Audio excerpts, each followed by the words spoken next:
Hey, it's Thomas11. Xenoblade 3 has a bunch of unexplained mechanics. I won't bore you with a long drawn-out intro. This is a guide to 7 combat techniques that you can use in Xenoblade 3 that the game didn't tell you you can do. So this is only going to be covering things that you can actively do in combat, so setup-based stuff like Chakra Ring and Quick Draw I won't be covering in this.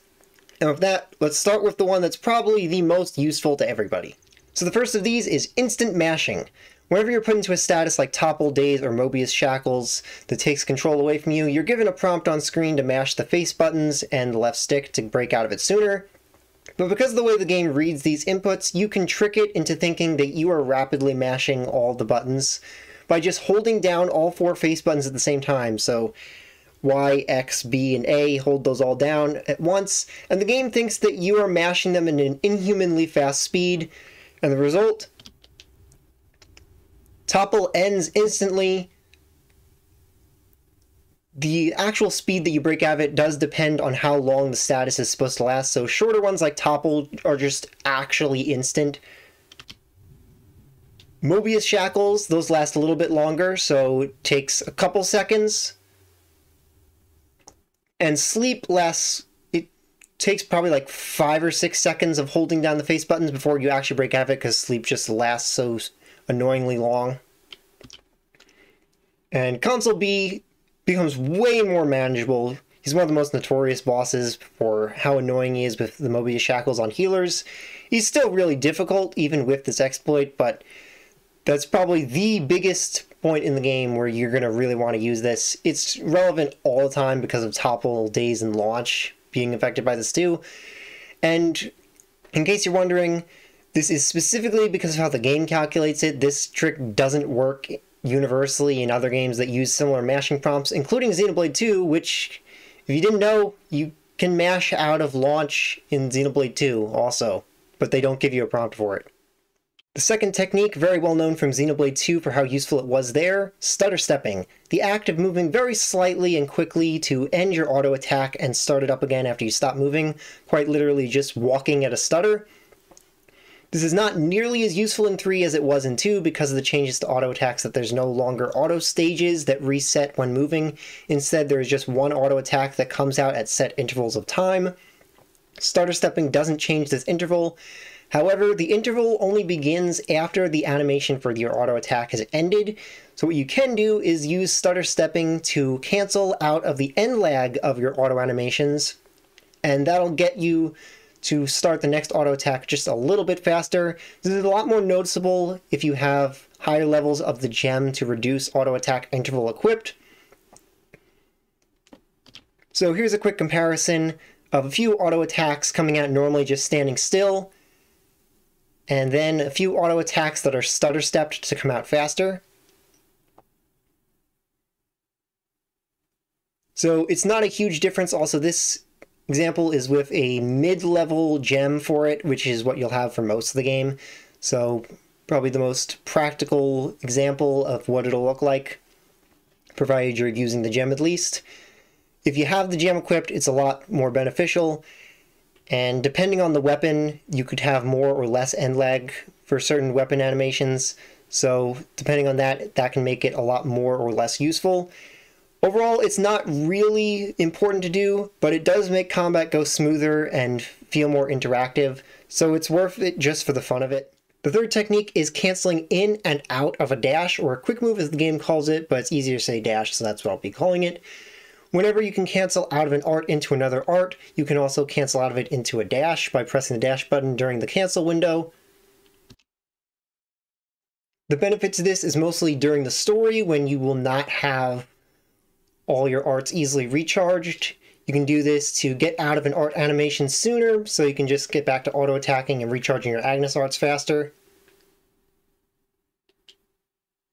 Also, it looks really cool. More advanced is that you can also cancel out of an art into a dash and then cancel into another art. This is very tight timing and difficult to do, and by itself it doesn't have a lot of practical application, but as you can see here in this clip that took a lot of tries to actually get a good clip of it, I cancel the art, do a dash, and then cancel that into another art. You can see the ring and Agnes arts get recharged, showing that it did work. Again, by itself, this doesn't really have any practical application, but where it does have practical application is when combined with the next technique. Which brings us to technique number 4, dash target switching. Whenever you're in a multi-enemy fight and the enemy you're currently targeting goes down, you'll automatically switch to targeting the next enemy, but if you're in the middle of an art animation, you can't cancel into another art to attack the next enemy. You have to wait for your art animation to finish before you can start attacking the next one. But if you cancel into a dash, then you can start targeting them immediately. As seen here, enemy goes down, cancel into a dash, and then immediately use another art to take out the next enemy. So no downtime waiting to begin attacking the next enemy after the one you're currently targeting goes down. This is useful in multi-enemy fights, so you can just keep the pace going faster. Then you can combine this with the previous technique to keep your cancels going. You can cancel out of an art into a dash to switch targets, and then cancel into another art with good enough timing that you can keep your cancels going while switching targets.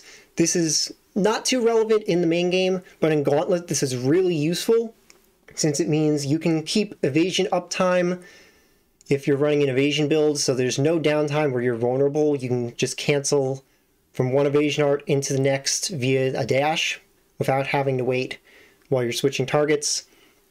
It's very difficult to pull off because of the timing of canceling out of a dash into an art, but it is possible and very useful for evasion builds in the Gauntlet.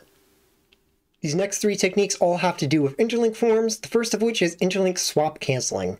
Normally when you use interlinks, you probably just spam the same 2 arts, canceling them into each other to charge talent, and then use that before the heat gauge fills up, but there's a much more efficient way of using interlink forms.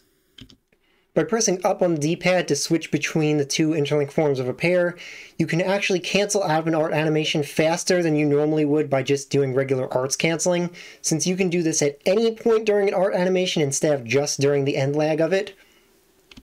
And by canceling out of an art animation this way, you're not getting the bonus to heat gauge, the increase to heat gauge that you get from arts canceling, which means you get more total time out of your heat gauge. As you can see here, you also get a very slight pause on heat gauge whenever you're swapping, so you're actually just gaining time on it.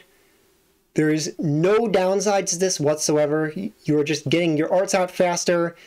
There is no loss from not canceling them, because even with talent charge, you're getting the same amount of talent charge anyway.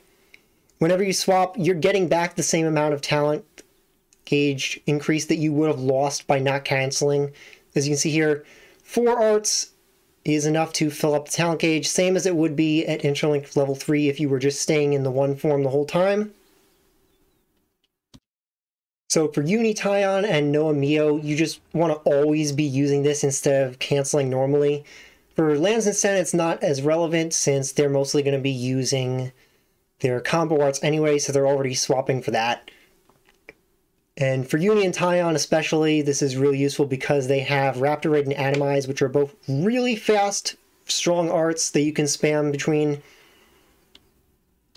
One little extra thing to note is that additive skills that stack in Ouroboros forms, like Noah's, I think, Omnipresent Blade is the one that increases damage and critical rate with each critical hit. If these are linked on both Ouroboros, if these are linked to the other Ouroboros form, then they stack together.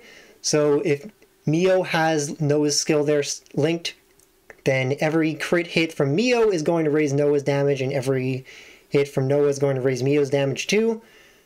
So it's also faster to stack those additive skills by swapping like this. This next one became pretty well known around launch for its role in invincibility cheese, and that's interlink buff sharing. It's pretty simple. Whenever you interlink, any buffs that are present on one member of the pair will then be shared to the other member. For example, if Noah has an attack up buff, you interlink, then cancel the interlink, Mio will have the attack up buff. This is just useful in general for any buffs really, but it becomes especially useful with rarer buffs like Invincibility or Awakening, since you can use it to share that buff with someone with Resonant Flag who can then share it to the entire party. So here's a quick example.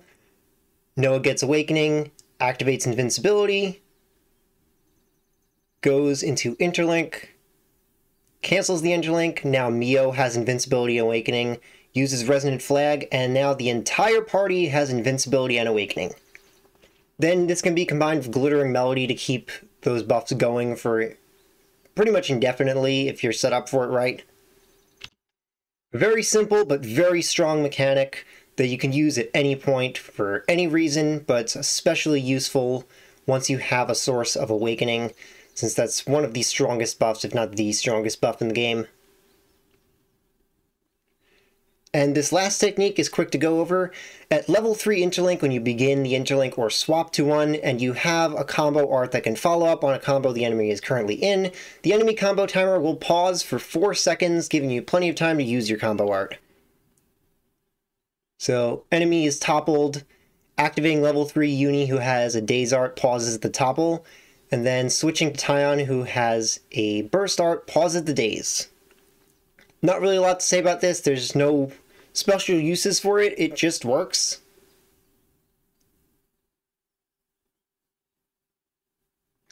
So those are 7 things you can do in Xenoblade 3 combat that the game didn't tell you about. Let me know in the comments how many of these you already knew, and if there's any other aspects of Xenoblade 3 you want me to do guides on. And instead of my usual outro, let's just take a moment to appreciate this cool screenshot I got for this image.